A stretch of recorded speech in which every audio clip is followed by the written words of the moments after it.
Bienvenue à une nouvelle édition de notre programme Femmes d'Égypte. Aujourd'hui, nous sommes à l'Opéra du Caire afin de rencontrer Herminia Kemel. Herminia Kemel était toujours connue comme la grande vedette de la troupe du Ballet du Caire et elle va nous parler non seulement de cette carrière et aujourd'hui comme directrice artistique de cette troupe, mais elle va nous parler également de ses premiers pas à travers la Scala de Milano et comment un jour elle a décidé de quitter sa carrière et sa vie en Italie afin de joindre son mari Abdelmenem Kemel ici en Égypte. Quels étaient les défis qu'ils ont affrontés ensemble ici en Égypte et comment ils ont pu surmonter tous ces défis et continuer à réussir. C'est ce que nous allons découvrir ensemble à travers cette édition de Femmes d'Égypte.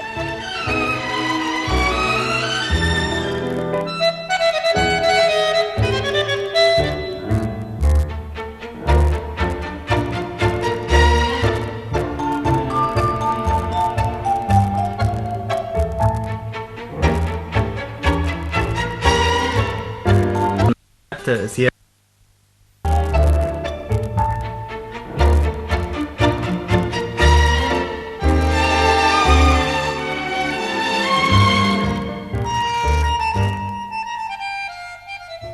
Madame Hermine معاكم من Égypte, ravie d'être avec vous aujourd'hui afin de découvrir ensemble non seulement les différentes facettes de votre vie, mais également vos réussites qui ont commencé en Italie et qui ont continué ici en Égypte. Bienvenue. Merci beaucoup de m'avoir invité à votre programme. On commence avec vos souvenirs de l'enfance. Qu'est-ce que vous avez en tête aujourd'hui à propos de cette période de votre vie que vous avez passée dans votre ville natale en Italie? Et alors, ce que je rappelle, c'est mon école. Depuis que j'étais vraiment petite, je suis rentrée, j'avais 6 ans. Et je me rappelle l'harmonie de cette classe. On était tous des filles et on était très calmes et on apprenait avec plaisir. Et ça, c'est dans ma mémoire vraiment très profonde que j'ai eu le plaisir d'apprendre. Et ça a continué dans toute ma vie. Et pas seulement les matières de l'école, mais tout ce que je peux apprendre de nouveau jusqu'à maintenant, ça m'enthousiasme. Si par exemple je vois un musicien, si je vois un écrivain que je ne connais pas, je suis toujours curieuse d'apprendre. Et je crois que ça c'est même un privilège qui m'a donné mon premier professeur. Et je suis toujours très contente d'avoir eu quelqu'un qui m'a donné le plaisir d'apprendre. À cet âge-là, est-ce que vous aviez toujours cette passion, cet amour envers la danse? C'est arrivé par hasard, parce que quand j'étais dans la maternelle, mon professeur m'a employée pour une danse dans un petit spectacle. Après ça, dans la même école maternelle, ils m'ont aidé à commencer les cours de danse.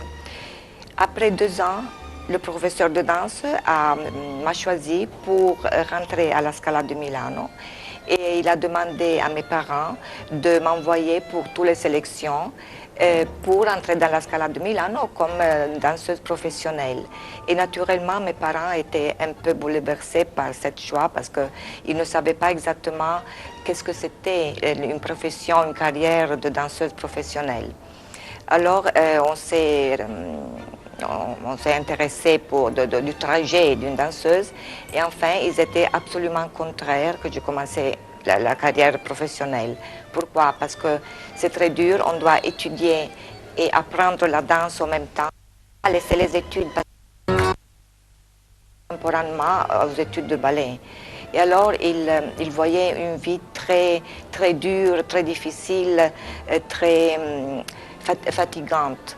Et ils m'ont dit, écoute, si tu veux choisir cette carrière, tu dois être très sûr que tu vas la finir. Parce qu'on ne veut pas que tu changes, par exemple, à l'âge de 16 ans, 17 ans, que tu changes ton avis et tu vas te trouver sans rien dans ton futur. Et moi, j'ai immédiatement dit que moi, je veux commencer parce que ça, c'était déjà une passion que je sentais dans moi-même. Et immédiatement, dès que j'ai commencé, j'ai compris que ça, c'était ma vie. Du premier jour, on dit de première semaine, moi j'ai déjà compris que ça c'était mon futur, mon destin. Et naturellement, ça n'était pas facile, pas du tout. L'école, c'était extrêmement dur, extrêmement difficile, même passer tous les examens. Et puis encore, quand on finit l'école, on doit passer un concours international pour être dans la compagnie du théâtre, de la Scala. Alors c'était chacun un examen et chacun, il y avait la possibilité d'être renvoyé et éliminé. Alors c'était vraiment une compétition très dure entre nous, entre toutes les filles et les garçons de la Scala. Mais enfin, quand j'ai obtenu mon diplôme, j'étais encore plus sûre que j'avais fait le choix le juste.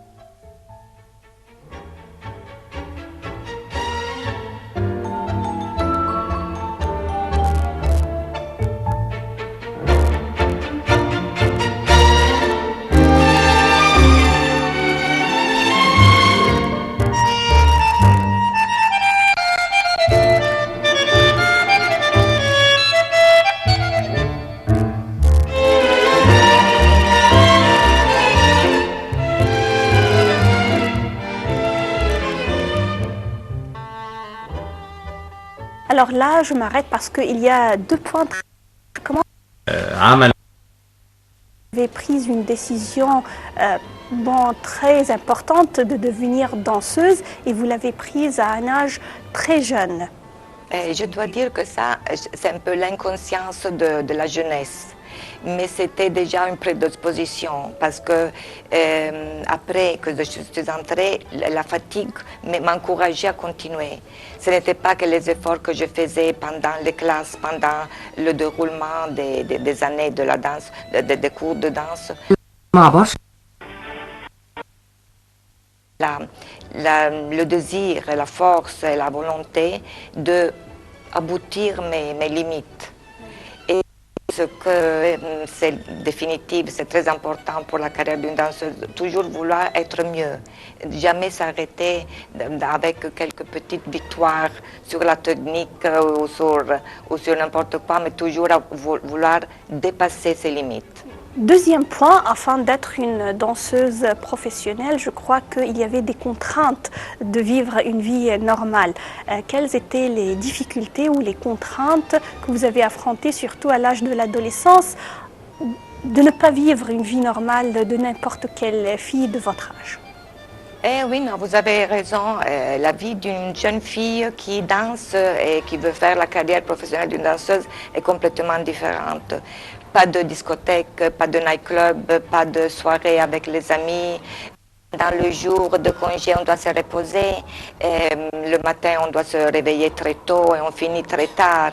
Alors tout se concentrait sur le jour après. Par exemple, moi j'avais le dimanche, là-bas c'était congé, et moi je savais que le dimanche, même j'étais invitée à des fêtes comme ça, je pouvais aller 1 heure, 2 heures, mais à 7 heures je devais être à la maison pour être au lit 10 heures maximum, parce que le jour d'après, j'avais les classes, les répétitions et tout ce que je devais faire. Et j'ai perdu beaucoup de ma jeunesse. Et je crois qu'en général, toutes les danseuses restent un peu des enfants, danseurs et danseuses. On est toujours des enfants, enfin. On est très jeunes dedans parce qu'on a perdu notre jeunesse. Et alors, on la récupère pendant notre vie, même si on est âgé. Mais l'âme, l'esprit d'un danseur ou danseuse est toujours l'esprit d'un enfant. C'est quelque chose comme si on reste jeune dedans. On n'a pas eu la possibilité, le vrai moment de l'exprimer. Je voudrais savoir, suite aux études à la Scala de Milano, comment vous avez continué votre carrière, comment vous êtes devenue une grande star dans le monde de la danse classique. C'est une réussite qui continue jusqu'à nos jours. Je voudrais savoir quelles étaient les étapes de cette carrière au début. Merci pour votre mot. C'est trop, non. Je suis simplement très passionnée de mon travail et les étapes de ma carrière, c'était, avant de ballet à travers des auditions et des examens très longs et très difficiles. Et puis je suis arrivée au niveau de soliste. Et là-bas, c'était déjà quelque chose pour moi. C'était très important parce que les solistes dansent seuls. Ce n'est pas la première danseuse. Mais c'est la deuxième étape, après le corps de ballet, c'est soliste. Et ça me donnait la possibilité de danser seule avec un partenaire et de faire beaucoup d'expériences avec des chorégraphes modernes et classiques. Et j'ai travaillé beaucoup avec Nureyev, j'ai travaillé avec Makarova, j'ai travaillé avec Glenn et Kilian, beaucoup de grands noms de la danse classique et contemporaine. Et après, j'ai rencontré à la Scala mon mari, Dr Abdelmonem Kamel, et on s'est mariés là-bas. Et il m'a invité à venir ici au Caire pour continuer ma carrière comme professeur de danse, première danseuse et chorégraphe. Et naturellement, c'était un peu un saut dans quelque chose d'inconnu, mais avec l'aide de mon mari, que je savais que c'était un homme très intelligent et très professionnel, j'ai eu le courage de laisser tout ce que j'avais bâti pendant des années, parce que j'ai passé moitié de ma vie à Milano. Et avec son soutien, j'ai commencé toute une vie, une carrière différente, avec des différentes bases, mais toujours liée à ce que j'avais appris. Et ça, la chose qui m'a aidé beaucoup, c'est que la danse est toujours la même dans tout le monde. Le langage de la danse a continué de la Scala de Milano à l'Opéra du Caire, comme si rien n'était, parce qu'on fait la chorégraphie, les pas sont les pas, la musique, les ballets sont les mêmes. Et après un moment de difficulté, parce que naturellement je ne peux pas cacher que j'ai eu un an que je me sentais un peu perdue. Après ça, j'ai commencé à comprendre ma façon d'être acceptée, parce que je devais m'être acceptée, parce que pourquoi je dois travailler ici? Même j'étais l'unique étrangère dans l'académie de danse, El Haram, vous savez, l'académie. J'étais l'unique étrangère. Et je devais donner une motivation pour ma présence. Alors j'ai recommencé à travailler très fort comme danseuse, comme j'enseignais et je faisais la chorégraphie. Ils ont vu que le but de ma présence ici au Caire, c'était simplement pour travailler dans le monde de la danse, sincèrement, sans aucun problème. Et ça, et jusqu'à maintenant, je garde ma place. Après, naturellement, quand j'ai quitté la danse pour des motifs physiques et d'âge, et j'ai eu la grande chance de devenir la directrice artistique de la compagnie. Et ça m'a donné une nouvelle, je ne sais pas, un nouveau futur, parce que le travail, c'est toujours dans le monde de la danse, mais c'est absolument... qu'est-ce que je peux dire? C'est une responsabilité différente. Parce que j'ai beaucoup de danseurs avec moi, je dois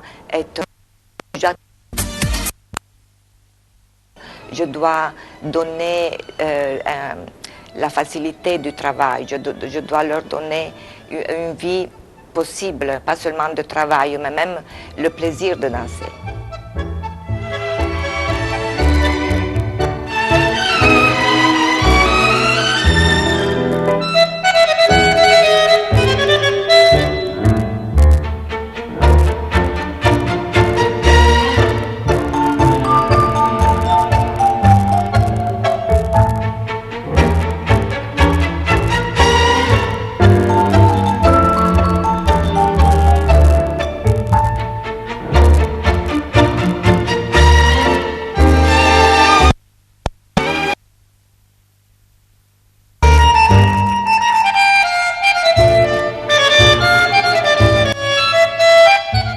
En arrivant en Égypte, est-ce que vous vous rappelez comment était la danse classique en Égypte, le niveau de la troupe en Égypte? Parce qu'on dit toujours que le ballet, la danse classique, c'est une élite ou une minorité qui l'apprécie. Est-ce que c'était le cas? Et en arrivant au Caire, j'ai trouvé la situation du ballet très fragile à l'académie de danse. Et mon mari a décidé de remettre en place ce que c'était complètement détruit. Et je n'ai pas compris exactement la cause de la crise du ballet, mais enfin, c'était très évident. C'était en quelle année? C'était 1982 ou 3, 82 3. Entre le 82 et 3. Et la condition c'était vraiment un peu misérable, je m'excuse pour ce terme. Et mon mari, avec sa force et son enthousiasme, a recommencé à donner des vraies classes, il a donné les répétitions, il a mis un répertoire. Et à ce temps-là, il y avait ma doctora Anayet Azmi, elle était le dean de l'académie de danse, il l'a aidé avoir un répertoire qui s'est déroulé jusqu'à l'Opéra du Caire a été bâti en 1987 et le 88 on est rentré à l'opéra comme compagnie. Et alors ici les possibilités, il y a les salles de ballet très grandes, il y a les salles pour se changer, il y a la scène fantastique et alors vraiment la compagnie a eu un éblouissement parce qu'on a vu que vraiment on pouvait faire les choses très professionnelles. Et après, on a eu le besoin d'avoir une aide de l'étranger. Alors on a commencé à demander à quelques Russes, à quelques Ukrainiennes d'intégrer la compagnie parce que le numéro de danseurs n'était pas assez pour avoir des grands ballets comme Gisèle, comme la Lac de Cygne. Et après avoir invité quelques danseurs pour intégrer la compagnie, on a commencé Don Quichotte, Casse-Noisette, Lac de Cygne et jusqu'à maintenant. Est-ce que vous aviez du mal à trouver des danseurs et danseuses égyptiennes à l'époque? Alors, les danseurs égyptiennes mâles sont très nombreux et très bien bâtis. Comme les danseuses, un peu moins, peut-être pour la limitation même sociale, pour la mentalité. Mais les talents sont là. Peut-être elles quittent souvent le ballet pour des pressions sociales. Et ça, c'est mon idée, mais je ne suis pas sûre. Mais les mâles sont très nombreux. Et par exemple, en Europe, c'est le contraire exactement. Les filles sont trop et les mâles sont peu. Alors, je me considère très heureuse d'avoir beaucoup d'hommes. Ils sont très bons, ils travaillent très bien. Et pour les filles, je dois chaque année trouver quelqu'un. Par exemple, cette année, j'ai italienne et 5 japonaises qui sont arrivées nouvelles, parce que je n'avais pas.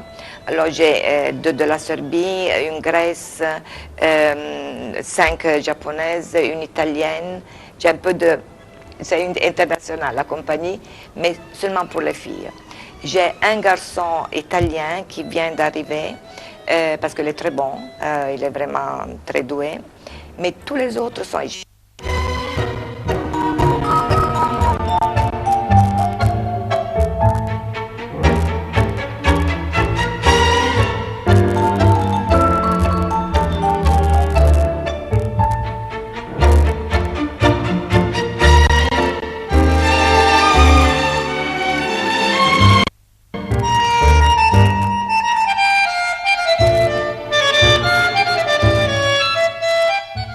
Aujourd'hui, vous êtes la directrice artistique de la troupe du Caire.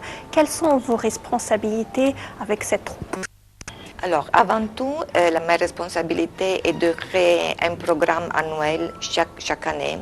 Et naturellement, on doit fixer le programme l'année d'après. Par exemple, l'année 2015-2016 est déjà fixée depuis mai de cette année. Ce n'est pas que je commence maintenant pour l'année prochaine.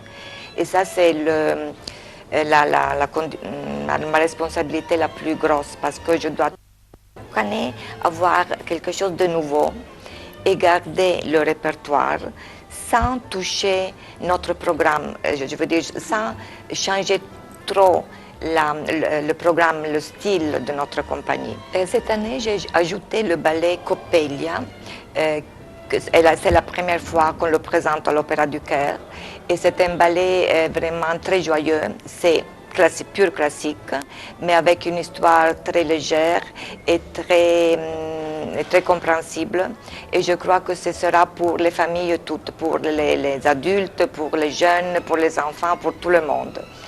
Et en même temps, j'ai voulu garder la partie principale de notre répertoire classique, comme Casse-Noisette, Le Lac de Cygne, Roméo et Juliette et Cendrillon. Tout ça va être représenté pendant la saison 2015-2016. Plus il y aura de matinées avec Leila Kibira, qui est toujours très connue et très, je ne sais pas, il attire beaucoup de public. Et enfin, ça c'est le premier bout de ce que je dois faire chaque année. Je dois être sûre d'avoir le programme logique avec chaque 2 mois un ballet qui se déroule pendant toute la saison. Et ça c'est le premier problème que j'ai chaque année, de trouver quelque chose de nouveau chaque an qui peut continuer le style de la compagnie. Deuxièmement, je dois voir la quantité, le numéro des danseurs. Plusieurs fois, il y a des défections. Quelqu'un qui quitte, quelqu'un qui se marie, quelqu'un qui veut partir, et ça, c'est comme dans toutes les compagnies du monde. Alors, je dois réintégrer les danseurs qui quittent avec quelqu'un qui peut être égyptien. Alors, d'habitude, je fais une audition pour les Égyptiens ou étrangers. Cette année, j'ai fait une audition pour les Égyptiens et j'ai 4 nouveaux danseurs de l'académie. Et en plus, j'ai 5 nouveaux danseurs étrangers. Alors, je dois réintégrer les places qui manquent. Et ça, c'est le deuxième problème, parce que pas toujours je trouve les danseurs qui peuvent réintégrer la compagnie. Et puis, j'entraîne les solistes, les premiers danseurs. Chaque jour, j'entraîne les solistes. Et naturellement, je reste pour toutes les répétitions du corps de ballet, parce que je mets mon nez partout. Je ne peux pas. Et j'ai des autres trainers, j'ai des autres professeurs, mais naturellement, je dois contrôler que tout le monde fasse son travail. الليلة الليلة الست تعالوا دي فرجة تساوي يقولوا هي بمناسبة هذا المولد يا ولاد برنامج سواري يقولوا هي في السيرك شجع يهجم على السبع ويركب دغري عليه يقولوا هي وبنات قمرات زي الشربة حلوين مش عارف ليه يقولوا هي. Aujourd'hui, vous présentez quelques spectacles inspirés de la culture et de la musique égyptienne. Je voudrais savoir comment vous avez su faire l'amalgame entre la musique égyptienne très rythmée et la danse classique du ballet. Alors, l'exemple parfait, c'est Leila Kibira, la chorégraphie de Abdelmonem Kamel. Il a vraiment utilisé les musiques traditionnelles et l'esprit traditionnel et avec les pas classiques. Il a réussi à mêler la tradition avec le classique. Et ça, seulement Abdelmonem Kamel pouvait le faire.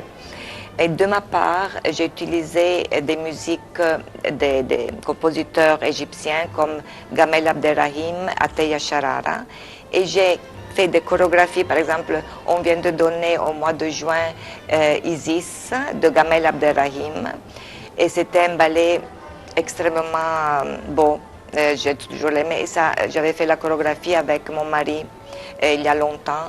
Et puis un ballet Oriental Step de Ataya Sharara, avec la musique d'Ataya Sharara, avec cette musique qui était vraiment parfaite pour les pas orientaux, toujours en pointe. Et je trouvais que toutes les musiques, même les plus traditionnelles, peuvent avoir une liaison avec la tradition, avec les pas de la danse classique. Parlons maintenant du public égyptien. On dit toujours que l'opéra du Caire, la danse classique, la musique classique attire une minorité ou une élite.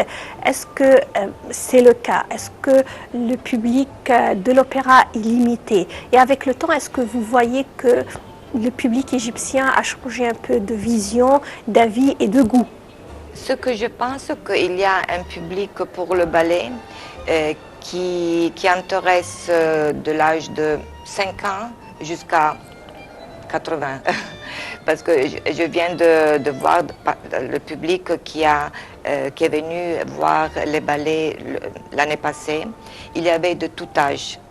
Et même ça dépend de ce qu'on présente. Par exemple, si on met le Lac de Cygne ou Coppelia ou Casse-Noisette, l'âge se baisse. Parce que tout le monde connaît Casse-Noisette, le Lac de Cygne, Coppelia. Mais si on met par exemple L'Oiseau de Feu de Stravinsky, comme on a fait l'année passée, déjà c'est un titre qui intéresse les plus adultes. Mais ce n'est pas une façon élitaire. Je crois que c'est plutôt une façon d'être loin du théâtre. Ça ressemble à une chose de très, très bizarre, mais c'est vrai. Parce que si quelqu'un pense d'arriver au théâtre dans 2 heures et retourner dans 2 heures, parce que ça, en effet, ça c'est la vérité, même empêche à plusieurs qui voudraient venir d'avoir le courage de se déplacer et de trouver les embouteillages. Ça a une grande partie de problèmes pour arriver jusqu'à l'opéra. Et naturellement, la culture sont toujours une élite. Ce n'est pas seulement au Caire. Dans tout le monde, la vraie culture est élitaire. Et les autres s'intéressent plus de la musique légère, de danse plus facile. Mais je vois que le public a vraiment... l'âge, ce n'est pas une limite.